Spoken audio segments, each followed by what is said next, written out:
Lubog ngayon sa baha ang ilang mga probinsya ng Mindanao, kabilang na ang ilan na hindi pa man nakababangon sa hagupit ng Bagyong Pablo.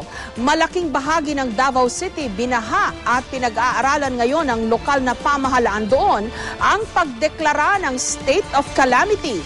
Pahirapan ang rescue operations. May report si Dano Tingkungko. Lubog sa baha ang barangay Lasang matapos sumapaw ang Lasang River sa Davao City.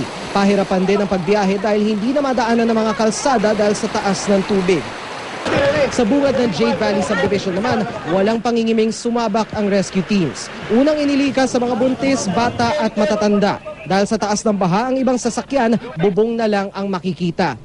Now we were conducting rescue kasi naakyat na yung tubig. Dali lang pila lang kami minuto. Iawas ang tubig sa sapa.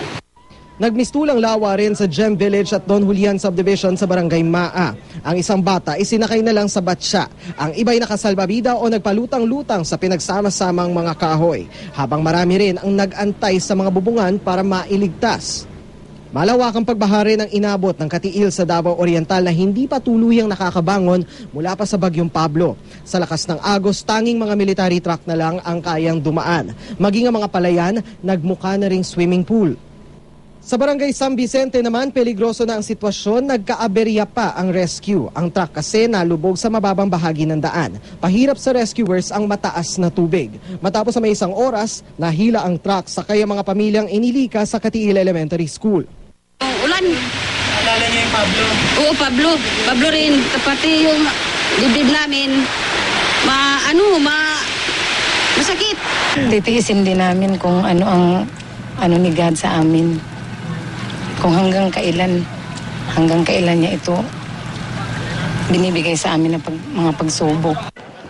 Ayon sa Davao City Disaster Risk Reduction and Management Council, 17 barangay ang apektado ng baha at higit 10,000 pamilya ang biktima ng baha.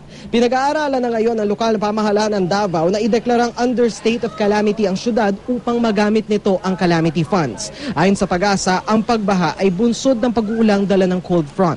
Ayon naman sa NDRRMC, sa lumipas na weekend, 3 na ang nasawi dahil sa mga pagbaha. Patuloy namang minomonitor ng NDRRMC ang sitwasyon. Dano Tingkungko, GMA News.